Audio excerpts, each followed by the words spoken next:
प्रिय श्रोता बंधुओं नमस्कार। अब मैं आपको अगले भाग में लेकर चल रहा हूँ।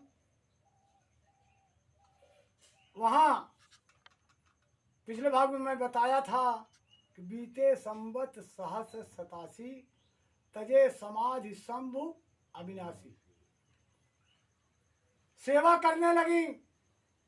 सेवा करते करते इतना प्रेम बढ़ गया कि सती आकर के जब समाधि टूटी भोलेनाथ की तो सती आकर के बगल में बैठी और कुछ बातचीत ही चालू हुई थी।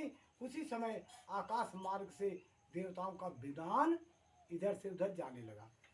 तो सती व्याकुल मन से पूछती हैं, ऐ स्वामी, ये विमान इधर कहाँ जा रहा है और इस पे गीत और मंगल गान हो रहे हैं, पुष्प की वर्षा हो रही है। तो भोलेनाथ मुस्कुराकर चुप हो गए।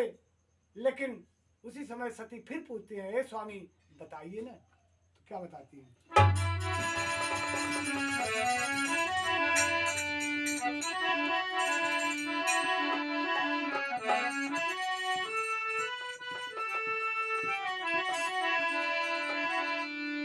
हाँ, अरे गगन बीच जाले,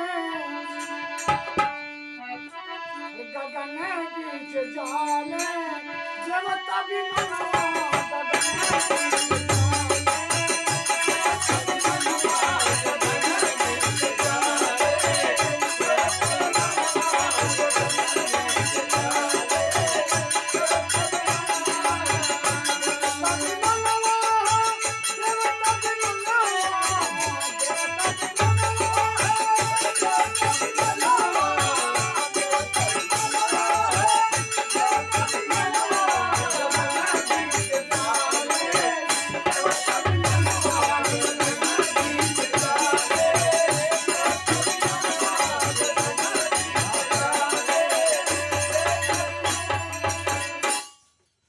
गगन बीच में देवताओं का विमान जा रहा था। सती व्याकुल मन से अपने स्वामी भोलेनाथ से पूछते हैं, ऐ स्वामी यह विमान किधर जा रहा है? उसी समय मुस्कुरा करके भोले बाबा बोले, ऐ देवी, ऐ सती, इस समय तुम्हारे पिता दक्ष प्रजापति हुए हैं, प्रजापतियों के मालिक हुए हैं। ब्रह्मा ने उन्हें प्रजापति बनाया है। उनके यहाँ बहुत बड़ा उत्सव है। उस उत्सव में यह देवता मंगल गान गाते हुए, पुष्प की वर्षा करते हुए और गुनगुनाते हुए सीधा वहीं जा रहे हैं। उत्सव में चकरा गई सती कि हे स्वामी, हमारे पिता के यहाँ उत्सव हो रहा है और आप नहीं चलेंगे? भोले बाबा बोले, ठीक है, चलने का कोई रोक टोक नहीं है, लेकिन हमें निमंत्रण नहीं आया है। सारे देवताओं को निमंत्रण भेजा गया है।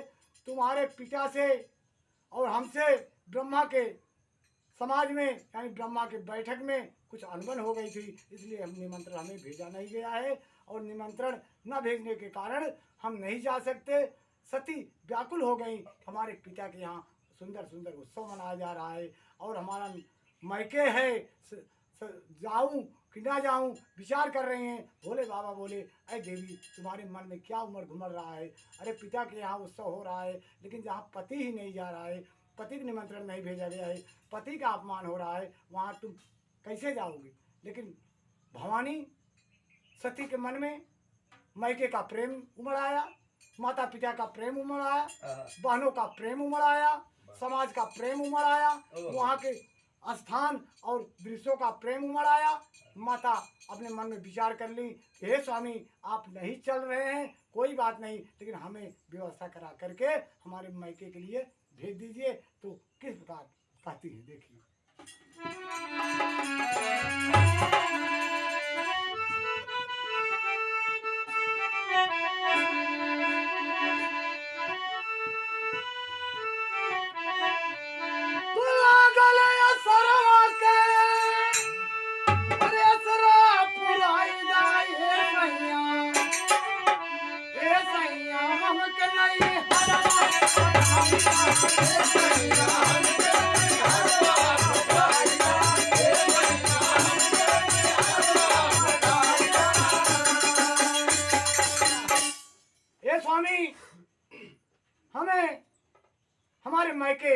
भिजवा दीजिए, कुछ गण दे दीजिए, कुछ साज सज्जा दे दीजिए, जिससे मैं अपने पिता के भवन में जाऊं और उत्सव को प्रेम से देखूं।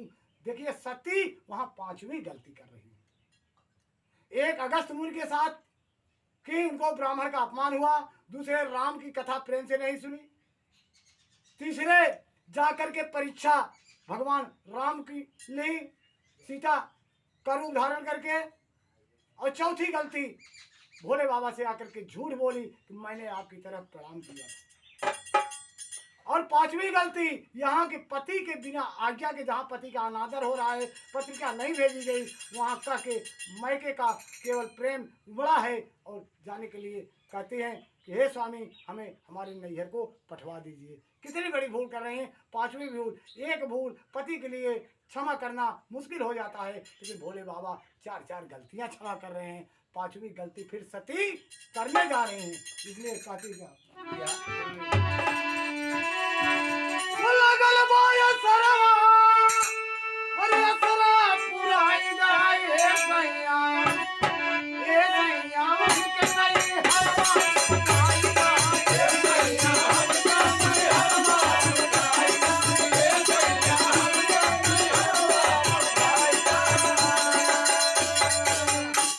भांति अनेक सांभो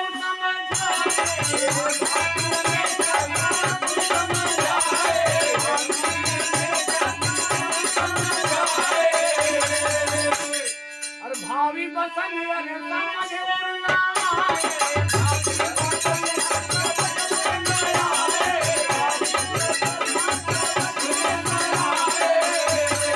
पति बोलते हैं हे स्वामी हमें अपने गणों के साथ हमारे मैके भिजवा दीजिए। फिर वही दोहरा रहे हैं। भोलेनाथ सुन करके चक्रित भी हैं, मुस्कुरा भी रहे हैं कि सती पांचवी गलती करने जा रही है। होता क्या देखिए, अरे मुख्य गण संगवा अरे तैयारी कराई जाए सैया ए सैया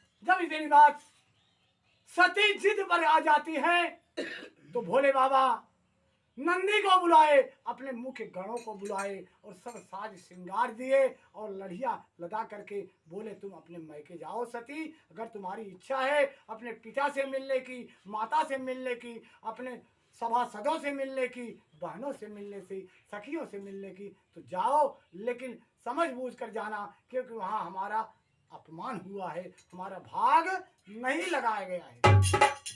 सती यह अनमने मन से सुनी और सभी गणों के साथ 40,000 गण के साथ सीधा सती के यहाँ कनखल चली गई। और कनखल जाती है तो जाने के बाद होता क्या है,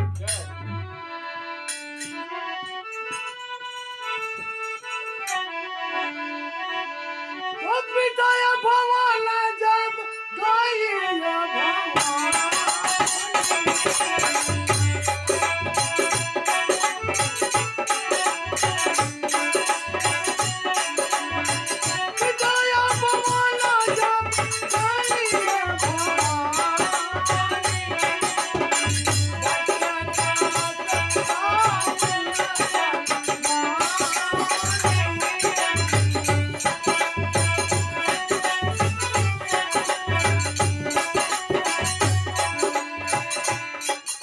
भवन समय कनखल में गई सती देखती हैं कि पहले प्रथम ही पिता से मुलाकात हो गई। पिता से मुलाकात हुई, दक्ष उनको सरेर कर देखे और कुछ उल्टी सीधी बाणी बोले कि तुम्हें कौन निमंत्रण भेजा था, तुम भूतनाथ यानी भूतों के मालिक, भूतों के संगी साथी के पत्नी हो, तुम्हें अनादर ही मिलना चाहिए, आदर से कौन यहाँ बुलाया, तुम क्यों आकर के हमारे यहाँ आई। पहली ग्लानि हुई सती को कि पति की आज्ञा लेकर के बिना हमें आना नहीं चाहिए था, लेकिन पति की आज्ञा बिना आई पिता ही अनादर कर गए। और दूसरी बार जब आगे बढ़ती हैं तो देखती हैं सारी सखियां हैं और सखियां केवल सती को देख करके हंस रही हैं, ठिठोली कर रही हैं, बोली बोल रही हैं, कनखियां मार रही हैं। सती और घबरा गई, ये क्या हुआ। प्रिय श्रोता बंधुओं, सती घबराई, आगे बढ़ी तो उनकी माता वहां मिली, थोड़ा सम्मान दी कि पुत्री किस प्रकार हो। यह कहने के बाद दक्ष के डर से, दक्ष के भय से, समाज के भय से वो भी बगल हो गई। दक्ष तो बिगड़े ही थे, माता भी भयभीत हो गई, सखियां बोली बोल रही थी, बहनें बोली बोल रही थी, समाज पूरा बोली बोल रहा था, क्योंकि वहां शिव का भाग नहीं था। वहां से चल करके सती यज्ञशाला में गई। यज्ञशाला में देखती है कि सारे देवताओं का भाग लगा हुआ है, लेकिन वहां भोलेनाथ का भाग नहीं है। तो क्रोधित हो गई, अपने पिता से पूछी, कहे पिताजी हमारे स्वामी भोलेनाथ का भाग यहाँ क्यों नहीं लगा। 4 बात और दक्ष महाराज सुनाए। सती को क्रोध आया और वहां श्राप देती हैं कि यह यज्ञ बिना भोले बाबा के कभी पूर्ण होने वाली नहीं है, मैं श्राप देती हूँ। उसके बाद जाकर के जहाँ यज्ञ कुंड बना था वहां बैठ करके अपनी योग शक्ति से अपने प्राण को नाभि से ब्रह्मांड गले से ब्रह्मांड में चला करके योग शक्ति से जलकर अपने शरीर को भस्म कर दिया। और जब भस्म कर दिया तो हाहाकार मच गया। हाहाकार मचने के बाद जो 40,000 गण थे वो भिड़ गए लड़ाई करने के लिए।